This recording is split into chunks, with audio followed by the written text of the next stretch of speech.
Olá, sejam bem-vindos ao nosso podcast. Hoje nós temos uma convidada muito especial. Estamos aqui com a sexóloga Ariane Marques e vamos aprender muito nesse momento. Muito obrigada, Ari, pela sua participação conosco. Oi! Eu que agradeço, que alegria estar aqui, que alegria poder compartilhar. E estar com você para mim também é muito importante, é muito especial. Você conquistou o meu coração. E eu espero poder compartilhar desse assunto, que é um assunto sério, né? Sexualidade à luz da Bíblia. Vamos lá, que eu sei que vai ser um papo muito inteligente e interessante. Verdade, Ari, você já tem compartilhado tantos tesouros conosco, né? E uma das coisas que você falou e que nos faz refletir, né? A gente aprende tem alguém que nos ensina a cozinhar, alguém que nos ensina a dirigir, mas quando se tange ao assunto sexualidade, muitas vezes a gente vê que muitos jovens, né, vão para um casamento sem instrução, ou então instruídos, né, de outra maneira, né, de uma maneira equivocada, através da pornografia.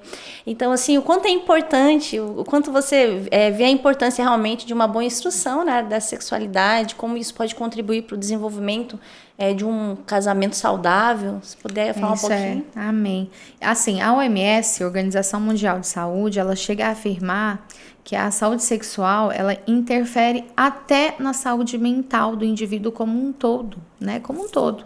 E, biblicamente, a gente entende que quem criou o sexo foi o Senhor, né? Logo após ele tirar a Eva da costela, ele olhou e falou, nossa, isso é muito bom.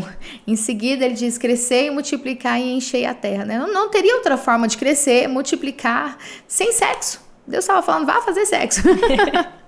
E nós entendemos que o sexo, ele tem poder. Onde eu falava com as mulheres, né? Sexo é derramamento de sangue, sexo é pacto, é troca de pedaços, né? E é tão sério isso que quando a gente olha para a questão bíblica, né, a junção de um homem e uma mulher, quando o homem tem lá a relação com a mulher, ele ejacula e aquele sangue é o sangue que gera vida. E foi o sangue que foi derramado também no momento em que Deus deu seu filho. Então, sangue derramado é pacto e o sexo é um pacto, é algo muito sério. Só que nós não somos ensinados a desfrutar. E é engraçado como às vezes no mundo ali, os ímpios, as pessoas que não têm instrução, às vezes a mulher adúltera, né, o homem viciado em pornografia, está desfrutando de uma sexualidade adoecida, deturpada, mas quando ele vem para Cristo, ele é curado, liberto, transformado, mas ele deixa de desfrutar. E por quê? Porque ele desfrutava errado, não com excelência, mas agora ele entende que aquilo é errado, é pecado. Então, como viver uma sexualidade saudável sem negociar princípios? Existe essa maneira? Existe, mas tem que ser ensinado. Alguém tem que falar, né? Sim. E aí Jesus vem com a graça dele e fala, vai lá. E eu falo, eu? E ele tem, né, de alguma maneira, pela graça dele, me usado para falar não só sobre as leis, as instruções, mas falar do desfrute dentro do casamento sem pecado, que é muito importante. É muito interessante, né, Ari? Porque, assim, a pessoa, quando ela vem com essa contaminação da pornografia, ela gera algumas crenças e realmente acredita que é daquela forma. Então, como é importante pararmos para ouvir a verdade para poder ressignificar esse assunto que é tão pontual. Então, eu vejo assim como é importante, né? A Ari hoje, eu vejo que é uma voz para esse tempo, para restauração de casamentos, para poder restaurar a vida de muitas pessoas que sofreram traumas. A gente sabe, né, que o sexo ele não é apenas ali um ato, né, físico, mas ele é muito mais que isso. Assim, é muito mais espiritual do que físico. Ele tem essa conexão, né, essa aliança entre o casal. E como é importante estarmos bem emocionalmente também, né, Ari, para poder desfrutar de tudo isso. Muitas vezes, tanto um como o outro vem cheio de traumas, de experiências, né? E isso acaba sendo tantos bloqueios. A mala vem cheia, né? Cheia do que a gente viu os pais viver, ou às vezes não viu, nem ouviu, mas percebeu. A gente sente. Existe uma atmosfera dentro do nosso lar hoje e existia há 10, 15, 20 anos atrás. Seja uma atmosfera de adultério, de traição, de brigas, de agressão, de tristeza, ou uma atmosfera de alegria, de união, né? E aquilo, de alguma maneira, nos comunicou sobre amor, nos comunicou sobre sexo, nos comunicou sobre família, né? Deixou ali algumas marcas, alguns registros. Eu costumo dizer que todos nós temos na mente várias caixinhas, né? Então, aqui tem a caixinha, o cômodo, né? Eu falo que é uma casa. Então, o cômodo, a caixinha do meu relacionamento com Deus, do meu relacionamento com o dinheiro, mas tem o cômodo do sexo. E esse quarto do sexo, muitas vezes, foi decorado, construído sem a nossa permissão, sem o nosso consentimento, sem a nossa opção de escolha.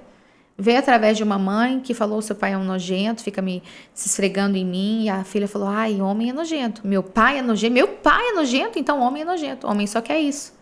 Aí, às vezes, tem um primeiro namoradinho e passa por uma frustração ali. E assim, a ausência de educação é muito sério. E aí entra a questão da pornografia, né? A gente sempre tem dois extremos, né? Você, pastora Débora, como uma voz aqui em Cascavel, como uma voz, aliás, em vários lugares, não só aqui, né? Não só como pastora, mas como profissional da saúde mental nesse tempo, sabe? Como nós vivenciamos, ouvimos pessoas que estão em dois extremos.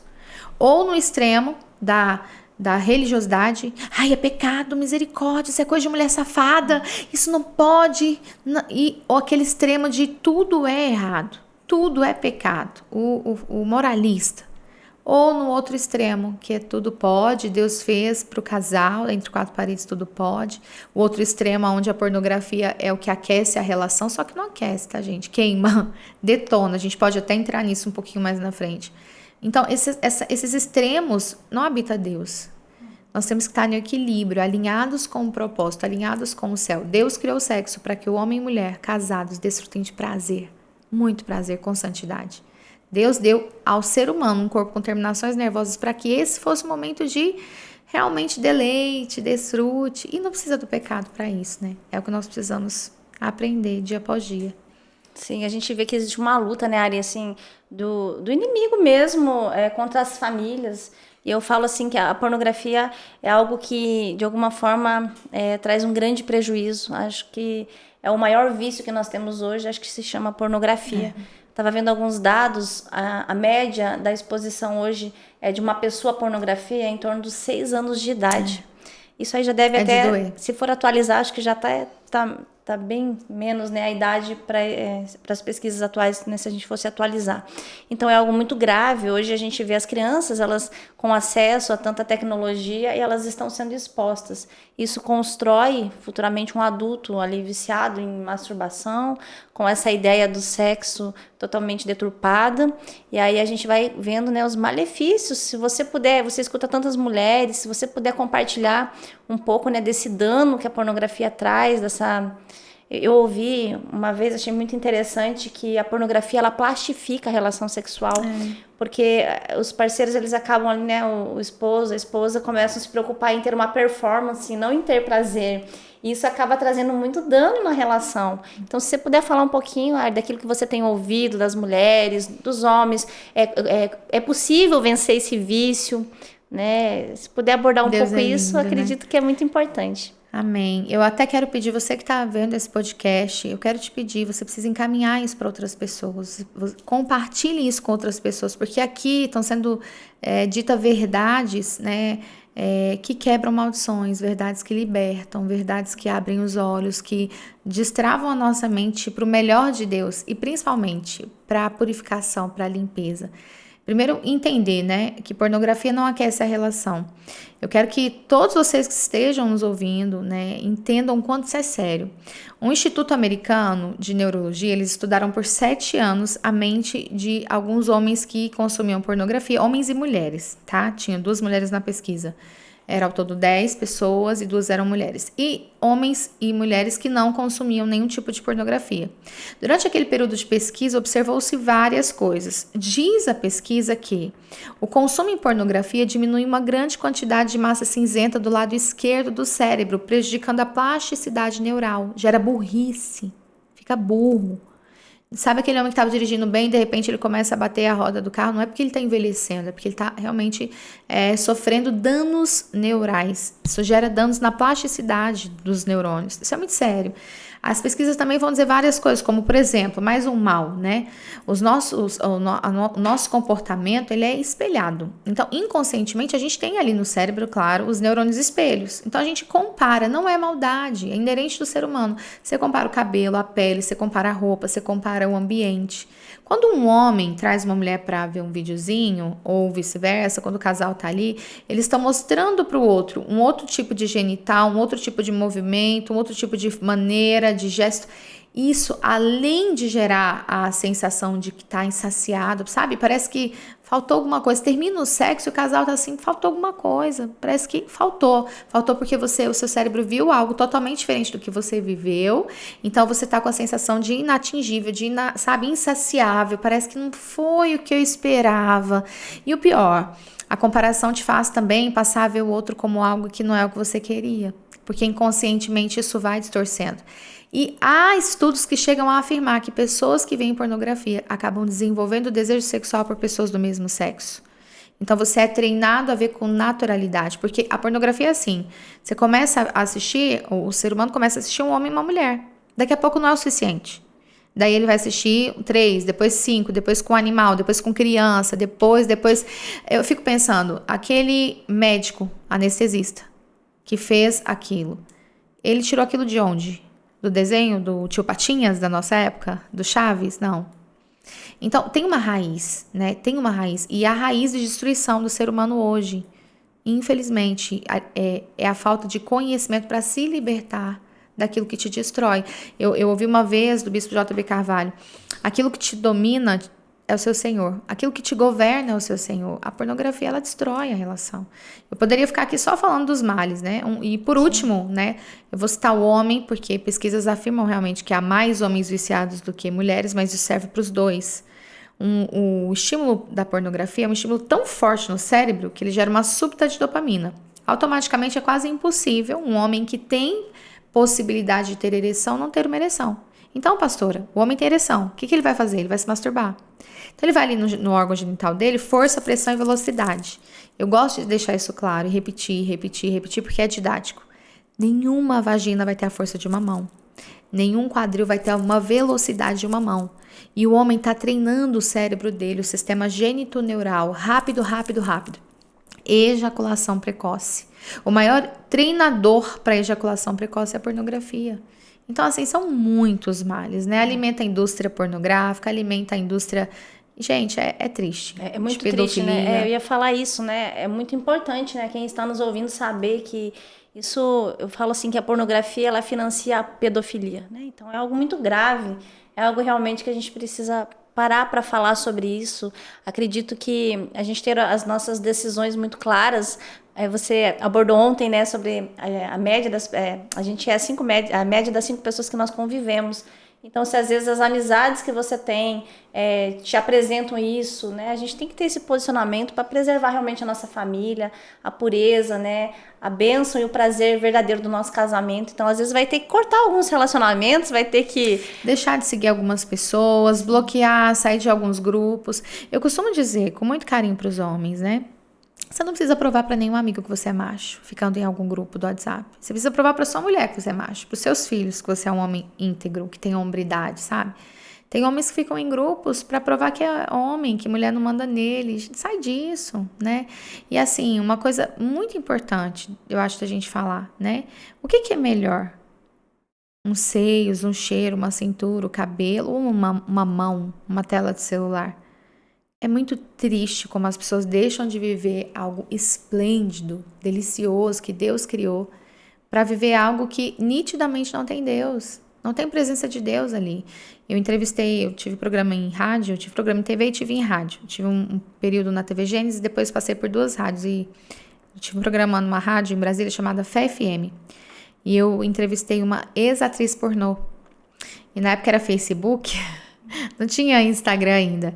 E ela pediu, e a gente fazia live pelo Facebook. Ela pediu para colocar uma máscara, porque hoje ela é uma pastora, uma mulher de Deus, mas ela não queria ser vista pelo julgamento. E ela contou várias coisas. Entre as coisas que ela contou, pastora, ela contou que no set de gravação, eles obrigavam ela a colocar um líquido com uma seringa dentro do canal vaginal, e depois de algumas horas gravando, tá bom? Porque assim, não é aquele vídeo assim, leva horas, né? Depois de um tempo, eles davam um sinal e ela tinha que contrair o músculo pubococcígeo para simbolizar que ela estava ejaculando. Só que mulher não ejacula. Mulher não produz líquido seminal. Mulher não tem bolsa escrotal. Só que a pornografia treinou o homem para acreditar que a mulher ejacula, né? Inventou até o squirt de uma maneira para ficar bonitinho, né? E aí o que acontece? Tem maridos que pensam que a mulher nunca teve um orgasmo. Vai exigir dessa mulher algo que ela nunca vai poder entregar. Nunca, porque Ela não tem, ele Sim. casou com uma mulher. Ela não Ele tem casou com alguém de consistência. verdade, De né? verdade. Então, assim, a pornografia é tão mentirosa que ela vai criando isso. Uma ilusão, né? É Um uma mundo ilusão. de ilusão, uma utopia, né? E o casamento é algo tão maravilhoso. Eu falo assim, o sexo é algo tão bom que Deus criou para a gente poder desfrutar dentro de um casamento e a gente, né, poder viver isso é algo muito especial. Então, que a gente possa guardar realmente, né, esse lugar, que a gente possa usufruir desse lugar com muita sabedoria e com muita, né, bênção de Deus realmente guardando, fazendo o nosso leito, né, ser puro e um lugar, uma fonte também de prazer, De né? prazer.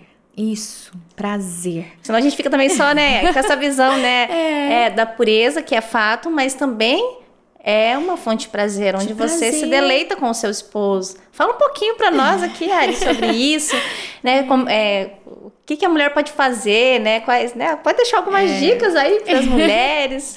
Isso é muito legal, viu, pastor? E parabéns pela sua ousadia de trazer um assunto tão importante, tão delicado. Eu costumo dizer, por onde eu passo, que uma igreja que coloca uma sexóloga no altar é uma igreja comprometida com salvação. Porque esse é um dos assuntos que mais interfere na salvação do homem hoje. A sexualidade é um dos assuntos que mais afasta a pessoa do Espírito Santo. Porque são segredos, né? É o escurinho.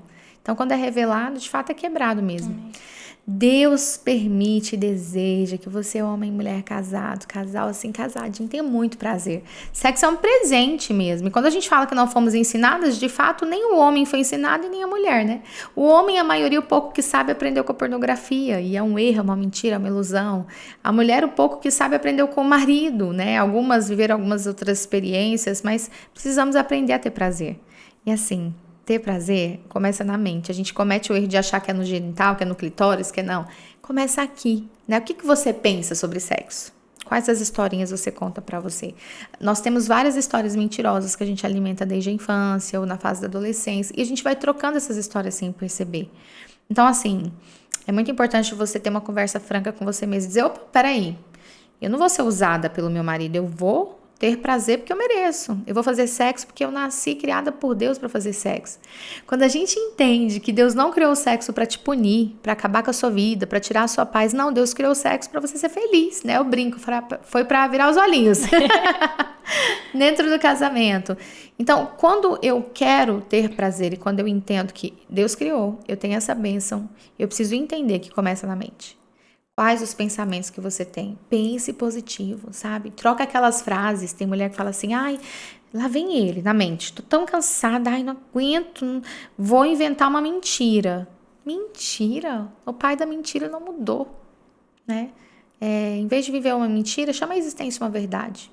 Ao invés de falar assim, ai, lá vem aquele homem safado, nojento, querendo sexo. Fala, ai, que delícia, ele me quer. Depois de tantos anos, ele ainda me deseja. Ai, que bom que ele tá me procurando e ele não tá procurando uma amante. Que bom que ele tá me procurando e não tá indo pro banheiro se masturbar. Vem, amor, vou tomar um banho e vamos namorar. Sabe, é colocar na mente aquilo que você, como filha e filho do rei, tem para desfrutar, porque ele te deu essa permissão. Ele te permitiu desfrutar do prazer. Ele te fez um corpo com terminações nervosas. Ele não te fez anjo, né? Eu falo muito isso, eu acredito muito que nós temos que virar essa chave na mente, sabe? Pensar no sexo como, ai, que delícia, vou fazer sexo hoje com o cônjuge, vou ter o nosso momento, vou beijar na boca, vou tocar. Às vezes a mulher, em especial, ela se esforça tanto para ficar bonita, para ter a casa arrumada, para criar bem os filhos, mas ela não se esforça para ter prazer. Às vezes ela até se esforça para oferecer, ai, hoje eu vou fazer uma noite especial para o meu marido ter prazer, mas ela se anula. E às vezes não é culpa do marido, ela se anulou porque ela, medo de ser traída, medo de ser abandonada ou qualquer outra coisa, ela priorizou ele. Isso é lindo às vezes, mas não se esqueça. Existe uma hierarquia bíblica, primeiro Deus, depois você, depois o seu cônjuge, depois os seus filhos e assim por diante. Então vá falando, eu quero, vai dar certo, né? Se amar, né, Ari? Se amar, se cuidar, se aceitar. Ter uma autoestima equilibrada, né, naquilo que Deus nos fala, né? A Bíblia fala, tenha de vós, né, um conceito segundo a vontade de Deus. O versículo ele fala assim que a gente, resumindo, não deve se achar demais, né? Não deve ser soberbo, mas também não se achar uma pessoa inferior, né? Então, o quanto é necessário a gente se conhecer, saber quem somos filhas do rei, né? Merecemos sim sermos amadas, cuidadas, no casamento desfrutar do prazer, né? E buscar isso no casamento, né? Como é importante, né? Buscar formas diferentes, né? Tudo dentro de equilíbrio, mas Isso. por que não, né? Usar de um gel, de um lubrificante? Muito importante, muito importante. E assim, só antes de falar de como aquecer isso, né? E ter mais prazer, falando da mente ainda, pastora, você falou algo e veio algo no meu coração. Cuidar das emoções. Porque algumas mulheres, elas passaram por traumas, homens também, né? Abusos sexuais, traições, abandono, tão profundos que não tem autoestima. E se eu não tenho autoestima, dificilmente eu vou ter segurança. Eu me lembro de um caso muito específico, eu atendi um casal uma vez, que a mulher veio dizendo que não gostava de sexo, foi depois de uma palestra, eu deixei o contato, quando eu atendia em ambiente clínico, eu atendia online esse casal. E aí ela falou, olha, eu não gosto de sexo. Só que ali na anamnese, né, a gente foi indo e ela compartilhou que o marido ejaculava muito rápido. E aí eu convenci com muito carinho essa mulher, usei de algumas estratégias dela trazer o marido para o atendimento. Aí ela, no próximo não, mas vamos tentando, vamos. Então eu fui numa caminhada com ela, acho que foi no 3º ou 4º atendimento, ela trouxe o marido. Quando deu certo, ligou a câmera, eu fiquei muito feliz. Quando abriu, né, eles entraram. E aí comecei a conversar e de repente aquele marido, ele se abriu. E a mulher, com 16 anos de casada, não sabia, mas aquele homem que sofria de ejaculação precoce, desde que casou, tinha uma raiz emocional de ejaculação precoce. E era uma traição de um relacionamento que ele teve antes do casamento. Então, aquele homem, por 16 anos, ele foi inseguro sexualmente. Ele era um homem eu me lembro de um termo muito ruim. Meu marido é um banana. Mas assim, aquele homem não era um banana, mas aquele homem tinha uma ferida. Uhum. E aquela ferida que parecia ser tão boba, ele, não, mas não é isso. Eu lembro dele falar isso, não é isso, não. Acho que são outras coisas, né? Mas aí, com muita insistência, com muito carinho, conduzi eles para um atendimento. Como a minha área é sexologia clínica, eu conduzi para uma psicóloga. E eles começaram atendimentos individuais. E, de repente, foi muito lindo, assim, o processo. Que, depois de um tempo, eles sumiram. A gente terminou, a minha parte terminou, eles continuaram.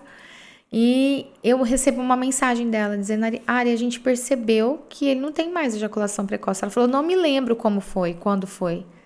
E aí, conversando com ela, a gente entendeu que ele não foi um paciente que precisou de medicação, não foi um paciente que tinha uma questão física, era completamente emocional. É a importância de buscar ajuda. É importante nós falarmos sobre isso, né? Para quem está ouvindo, às vezes você está sofrendo sozinha, né? Busque ajuda, temos profissionais, busque a terapia.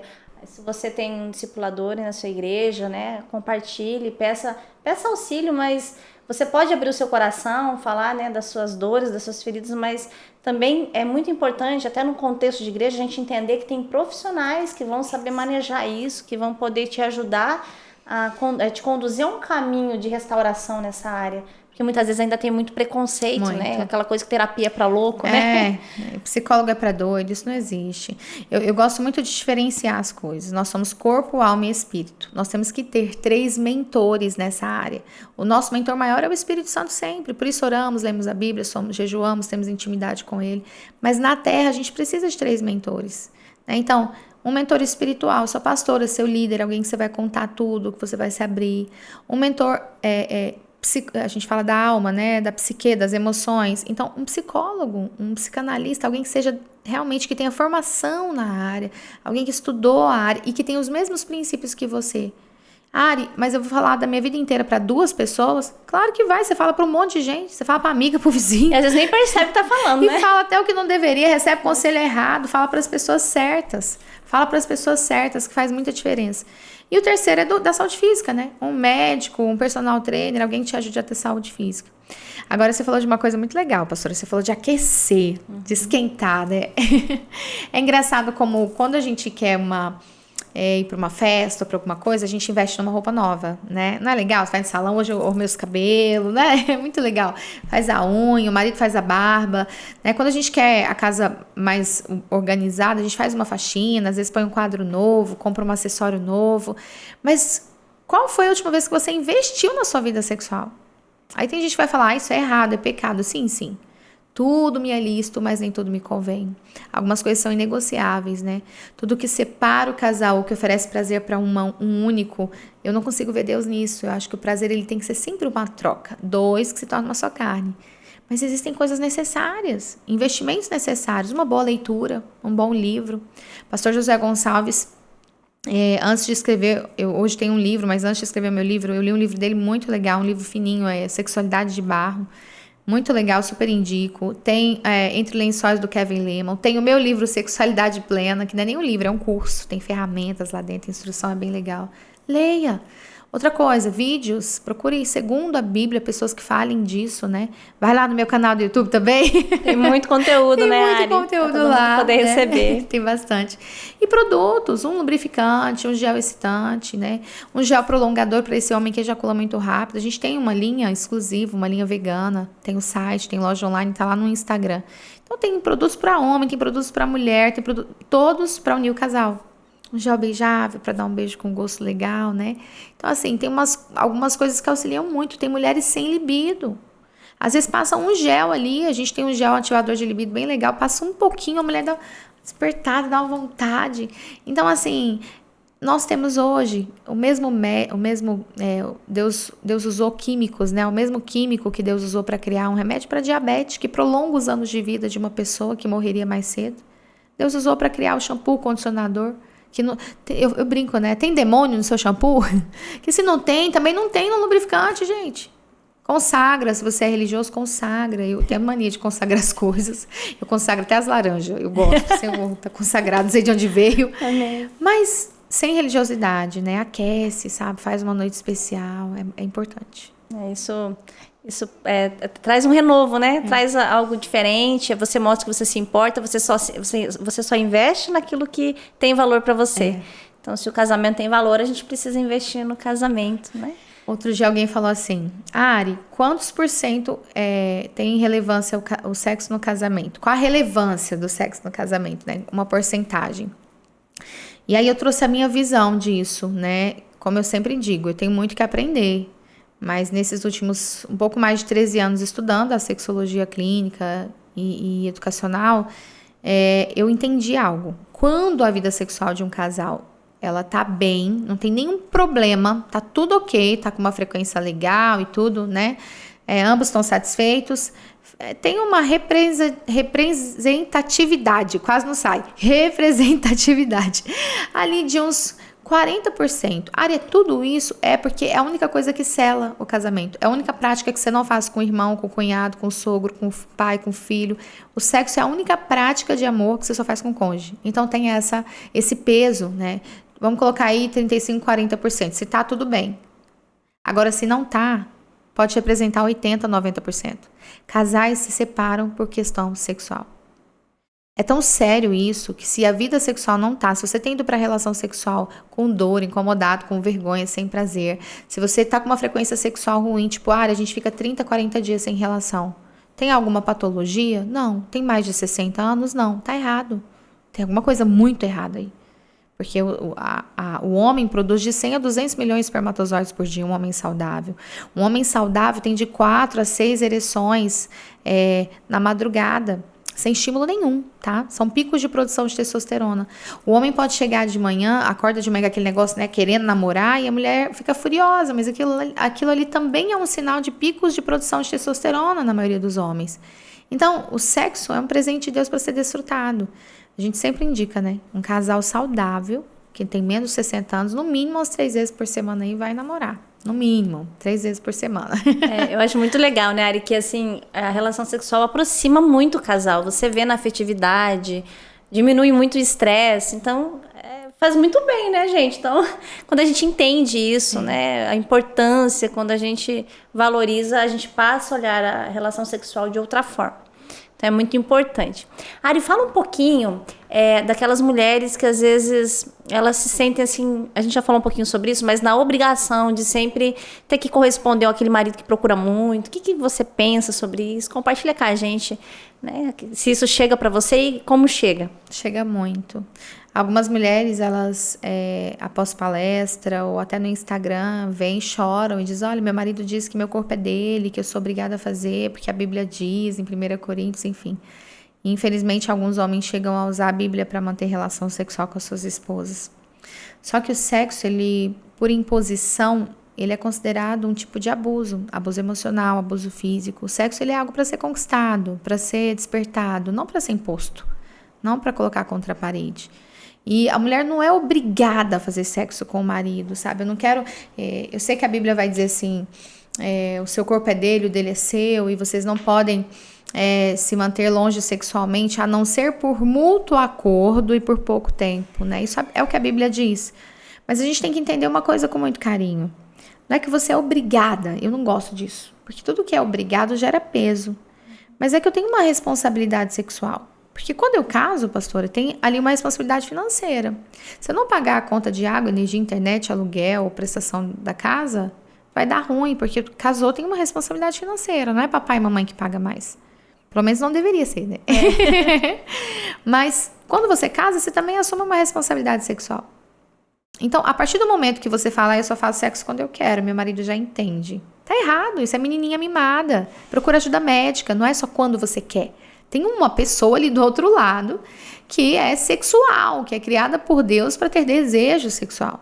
Então, não é que é para ser obrigada, a mulher não é obrigada, mas a mulher e o homem. Porque tem homens, pastora, que tem ejaculação precoce, disfunção erétil, não procura ajuda, tem vergonha e não faz. E aí a mulher tem que ficar mendigando sexo, ou a mulher tem que ficar implorando para ir ao médico. Não o homem. Vergonhoso não é ir ao médico. Vergonhoso é você ter uma dor dessa, uma disfunção e não procurar ajuda. Vergonhoso é a mulher ter que chorar, orar e dormir porque o marido não procura um médico. Você não é o primeiro nem vai ser o último, procure um médico. Mas procure ajuda. E a forma, né, Ari, como essa mulher vai comunicar isso pro esposo. Porque normalmente, quando a gente vai atender alguém, a gente vê que já está num nível tão grande de desgaste, que aí se torna tudo muito de uma forma muito de acusação, muito pesado. Então, eu acredito que isso tudo tem que ser envolvido com carinho, com empatia. Você conduzir o teu esposo, né? Nós estamos juntos, então nós vamos buscar ajuda, algumas coisas simples que a gente pode fazer e falar que vai ajudar, né? Isso é muito bom. E que lindo trazer abrir esse viés, assim. A maneira de falar faz toda a diferença. Eu falo que quando uma mulher pega o homem vendo pornografia, ela tem duas opções.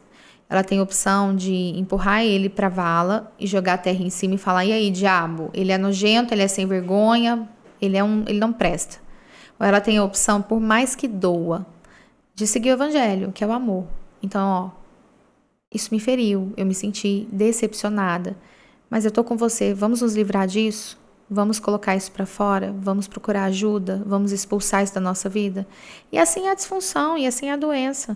Quando a mulher vira pro marido e fala, não, fala para ele, fala, isso é como se fosse uma doença. E se eu tivesse doente, você iria cuidar de mim? Ia comigo no médico? Então eu vou com você. Nós estamos juntos, vamos no médico. Vários homens já passaram por isso, nós vamos vencer mais essa guerra.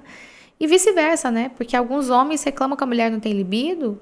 Pega a mão da sua mulher, começa descartando questões orgânicas. Então, pega na mão dela e fala, vamos no médico, amor. Vamos dois, no endocrinologista, ver os hormônios, fazer exames. Porque tem solução. Agora, falar que a mulher é obrigada é um peso. Mas falar que tem uma responsabilidade sexual é real. É diferente, né? É diferente. Tem leveza, né? Ari, eu queria compartilhar contigo, né? Sobre algumas coisas que a gente escuta. Sobre as crianças no quarto dos pais. Eu sei que é algo meio polêmico, né? Mas, né, o que você visualiza? A gente aconteceu de atender pessoas que relataram muitos traumas de estarem presentes no quarto dos pais, né, ter lembranças, de visualizar os pais tendo relação, de ouvir, né, situações. Então, com toda a sua experiência, qual é o tempo ideal dessa criança ficar nesse quarto? A gente sabe também que o bebezinho, nos primeiros dias, né, demanda de cuidado, essa mãe precisa estar mais perto, mas qual é o tempo que essa mãe precisa realmente manter essa criança no quarto, para que seja algo saudável, e qual o malefício também disso permanecer muito tempo? A gente vê camas compartilhadas hoje, né? Esse tempo eu estava vendo uma reportagem, uma cama imensa, né, compartilhada. Nossa, É algo que tá ficando comum. E adoecedor. É adoecedor. Olha, assim, eu vou dizer com muito carinho a minha opinião. Mais uma vez, né? Eu tenho muito que aprender. Mas a criança, o bebê, ele não vem para unir os pais. Disseram isso, né? Vem para unir. Não, em nome de Jesus, mas se a gente for para uma questão física, se a gente falar de hormônios, se a gente falar de estilo de vida, se a gente falar de comunhão familiar, o bebê, ele separa os pais fisicamente. Ari, tá repreendido. Amém, eu também repreendo, em nome de Jesus. Mas aquela mãe, ela tá com o instinto materno explodindo, ela tem um aumento de prolactina, a testosterona dela vai pro chão. Ela já não dorme a noite inteira e ela tem dificuldade de aceitar a mudança da mama, a mudança do umbigo, a mudança da cor do genital. E ela não consegue mais reconhecer o corpo dela. E tá tudo bem, porque ela tá vivendo o maior e mais intenso amor que alguém pode sentir nessa terra. É inexplicável. Mas, ao mesmo tempo, tem do outro lado um homem que não teve nenhuma mudança hormonal, que acorda com ereção e que deseja sexo e que tá amando a experiência de ser pai, mas que ele tem um negócio que acorda ele dizendo, ei, macho, tô aqui. Né? Então, assim, são muitas mudanças, mas ali tem uma terceira pessoa, que é um bebê, que precisa totalmente dos dois. Mas que, ao mesmo tempo, tem ali, além da fragilidade e necessidade, tem ali também o reconhecimento do mundo iniciando. Então, ele sente frio, sente calor, né? Sente a fome, sente às vezes uma cólica. Então, tem o choro, tem a fralda, tem aquilo incomodando. É um plástico, é o barulho que não existia daquela intensidade. Então, são dores emocionais, são mudanças emocionais. Então, assim, o que eu penso com muito carinho? Primeiro, entendam claramente que vai haver uma mudança muito grande e que esses pais têm que ter muito cuidado para não perder o contato físico. E o contato físico não é sexo. É bochecha com bochecha, olho no olho, aquele abraço apertado de pelo menos 40 segundos. É tocar na mão do outro. Porque eles ficam com muito contato físico com o bebê e às vezes se distanciam sem perceber, é silencioso. Entre outras coisas que a gente percebe quando atende em ambiente clínico. Essa é uma primeira coisa. Uma segunda questão, tirar o bebê do quarto. A ideia é que o bebê nunca durma na cama. Não existe o bebê dormir na cama. O bebê tem que dormir no berço. Pode colocar do lado da cama. Mas você tem que colocar a criança no espaço dela. Mas estava dentro de mim, não está mais. E agora ela tem que ter o espaço dela. Mas e quando tirar do quarto? Tá, o bebê tá ali no berço do lado... Eu, particularmente, acho que a partir de 6 meses a criança pode dormir no quarto do lado, se tem essa opção. Não existe, nem com 30 dias, nem com 40 dias, que é no pós-parto, quando alguns médicos liberam para relação sexual. Não existe ter relação sexual no mesmo ambiente com uma criança. Mas só tem 2 meses. Não existe. Isso é errado, não é saudável. Existe uma atmosfera quando um homem e uma mulher têm relação sexual. É liberado algumas toxinas. Nem toxinas, é liberado algumas... os neurotransmissores, eles geram uma mudança muito súbita. Então, você vai liberar ali um suor diferente, cheiro diferente, fluidos diferentes, fora a atmosfera espiritual que fica. Então, não é saudável. Mas a gente não tem tempo. Eu entendo. Qual que é a dica? Deixa o bebê no berço, coloca de lado, deu mamar, colocou para rotar. É aquele tempo que tem. Amor, corre. Vamos pro sofá. Vamos pro outro quarto. Vamos colocar o colchão no chão. Mudar o ambiente, né? Vamos tomar um banho juntos. Faz algo, mas não onde a criança está. E aí, assim, uma dica bem, bem importante. Comece a criar regras a partir do entendimento da criança. Eu criei algumas regras, foi táticas que Deus me deu mesmo, assim. E uma delas era o seguinte, conforme eles foram crescendo, né? Um dia eu fui chamando de acordo com as idades. Quando a gente estiver no quarto, de porta trancada, e tiver música no quarto, só bate na porta se tiver alguém sangrando. Se não tiver ninguém machucado, não bate. Porque pode ser que a gente esteja namorando. E é legal a criança entender e ir entendendo que papai e mamãe namoram. Não é para ficar trocando carícias sexuais, mas é importante a criança ver o papai dar um beijinho na mamãe. Papai fazer um carinho. Papai e mamãe entrou e trancou a porta do quarto. O que eles estão fazendo? Namorando. Porque inconscientemente você está construindo na mente do seu filho que isso é bom. Sabe? Sai do quarto sorrindo. O que vocês estavam fazendo? Namorando. Até porque, né, a criança, a visão de namoro não é a visão que a gente vai ter. Então, tá tudo bem pra criança. Isso. Né? Tá vendo que o namoro é estar junto, é estar pertinho. né? Então, às vezes, a gente também tem que ter o cuidado de não querer também explicar para as crianças sobre sexualidade quando não é o tempo. Exato, né? Então, exato. E aí entra uma coisa que eu acho que é legal falar, né? Muitos pais beijam o filho na boca. E eu quero dizer algo com muito carinho. Quem beija na boca é adulto. É casado, beijo na boca é coisa de adulto, não é coisa de criança. Mas é meu filho, é minha filha. Isso não é um hábito saudável. Porque quando um outro homem adulto beijar o seu filho ou sua criancinha na boca, sua criancinha não vai entender como errado. Não, minha mamãe beija na minha boca, meu papai beija, pode beijar. É normal, né? Normal. E às vezes sofre abusos sexuais porque deu essa liberdade. Não, quem beija na boca é adulto, é casado, é o casal. Cuidado, muito cuidado com isso. É muito importante, né, nós falarmos sobre isso, né, Ari? Acho que a gente tem vivido dias difíceis, né, e como a gente precisa proteger as crianças e trabalhar com as famílias realmente, esses ensinos, eu creio que a gente poder ser despertado. Hoje a gente tem muita informação, você falou dos livros aqui, nós temos excelentes homens de Deus, bons escritores, né, com tanto conteúdo tão rico. Eu falo com verdadeiros tesouros, onde nós podemos aprender, onde nós podemos nos inspirar. Então, como vale a pena buscar o conhecimento, né? E, claro, acima de tudo, a palavra de Deus é o nosso manual de instrução, que sempre vai ser a nossa bússola. Então, qualquer dúvida que a gente tem, a Bíblia sempre nos ensina, né? E até sobre sexualidade mesmo. A gente fala só de cantares, né? Só de cânticos, mas, gente, tem tantos outros versículos na Bíblia que trazem assuntos sexuais, que falam sobre sexualidade, seja vitórias, ou seja tragédias, né? E tanto, a gente pode olhar, né? Por exemplo, Davi, aonde ele se perdeu?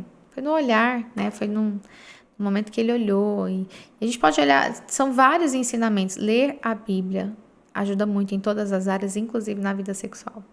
Muito. Bom, né? A gente pensar nisso, né? Os olhos são a luz do corpo. Se os nossos olhos estiverem em trevas, quão grandes trevas há. Então, aquilo que a gente expõe os nossos olhos, né? Determina muitas coisas na nossa vida. Que a gente possa expor a palavra, que a gente possa amar o Senhor, buscar, né? O Senhor de todo o coração. E, sem dúvida nenhuma, Ele vai mover o nosso coração, nossa família vai poder desfrutar de um ambiente cheio da presença do Senhor. Creio que é isso que Deus tem para nós. E você é um instrumento nesse tempo. Eu creio que para os tempos futuros também, Ari. Muito obrigada por compartilhar um pouco, né, daquilo que você carrega conosco. Eu quero incentivar, né, a todos que estão aqui assistindo a seguir a Ari, a acompanhar os materiais que ela tem produzido. A gente tem recebido tanto da sua vida. Glória a Deus. E para encerrar, Ari, uma dica de ouro que você pudesse deixar aqui, quem sabe, para as mulheres. Antes de deixar a dica, eu quero parabenizar por esse trabalho lindo que vocês têm feito aqui. Quero mais uma vez repetir, compartilhe com outras pessoas, né, essa informação. Compartilhe esse momento aqui que foi tão rico para mim também, porque eu amo, assim, ouvir e eu aprendo muito com ela, viu? Uma voz muito sábia. Assim, e claro, quero te encorajar, cuide da sua sexualidade de forma séria. Tão séria quanto você cuida talvez da sua saúde, ou talvez da sua vida espiritual, ou da sua vida financeira, do seu dinheiro. Cuide da sua vida sexual. Se você é adulto e casado, tenha comprometimento com isso, né? E assim, uma dica, eu gosto disso. Algo que o diabo aproveita muito na vida dos casais é o silêncio. Onde habita o silêncio, provavelmente habita dor e talvez até pecado. Então eu costumo dizer, revela, fala, né? Mais uma vez, o que é revelado é quebrado ou é potencializado. Ou morre ou cresce. Mas falar é importante. Não fomos ensinados a falar de sexo, né? Então, uma maneira muito saudável do casal falar de sexo é criar um grupo no WhatsApp. Cria um grupo, só você e seu cônjuge. Então, nesse grupo não pode falar, amor, passa no mercado e traz pão. Nesse grupo só pode falar de amor e de sexo. E falar, né? Não é pra você ficar mandando foto. Cuidado, vigia. Cuidado. Mas mandar uma mensagem. Por exemplo, a noite foi gostosa ontem. Manda uma mensagem hoje. Ei, amor, ontem foi muito especial aquela hora que você fez isso, isso e isso. Enfatiza o que você gostou. Deixa claro que te deu prazer, sabe? Fale. Ajude o seu cônjuge a te dar prazer. Ajude a sua esposa a entender o que você mais gosta. Posição, beijo. Se é com beijo, se é com gemido. Fala. E assim, nesse grupo você pode também colocar convites quentes, né? Amor, chega mais cedo hoje porque eu vou estar vestida numa calcinha tal cor, né? O marido, amor, hoje eu vou mais cedo e vou levar um lanche porque eu quero ficar com você no quarto assistir um filme coladinho. Então, assim, um grupo para alimentar e aquecer a relação. Sabe por quê? A gente tem grupo de tanta coisa e às vezes a conversa com o cônjuge até rola uma conversa aqui, outra lá, mais quente, mas se perde no meio das cobranças, dos boletos, dos afazeres. E quando você tem esse grupo, às vezes você tá com preguiça de namorar, mas você vai lá no grupo e dá uma olhada nas últimas conversas e dá uma olhada. Ah, gente, isso aqui ano passado, sabe? Saiu para um jantar romântico, tira foto, vai armazenando ali tudo que lembra amor, tudo que lembra paixão, envolvimento. Tira uma foto de uma foto antiga, gente, isso é muito divertido. Tira uma foto de quando vocês se casaram, aquelas fotos que a gente tá tudo estranho, aquelas manga bufante. E coloca lá, fala, olha, um dia eu te escolhi, hoje eu te escolho de novo. Esse grupo é bem legal, uma ideia prática, objetiva, mas que tem ajudado muitos casais a se alinharem e a aquecer a relação. Fica aí a dica. E me segue, conhece a nossa loja online, tem muitos produtos legais lá. Que legal, é um memorial, né? O WhatsApp, você vai ter um memorial dos elogios, do carinho, né? Então, muito legal essa dica, gente. Vamos colocar em prática. E é uma memória ativa, porque às vezes a nossa memória tá tão cheia, e às vezes você teve uma noite especial, faz uma foto ou um vídeo da roupa no chão.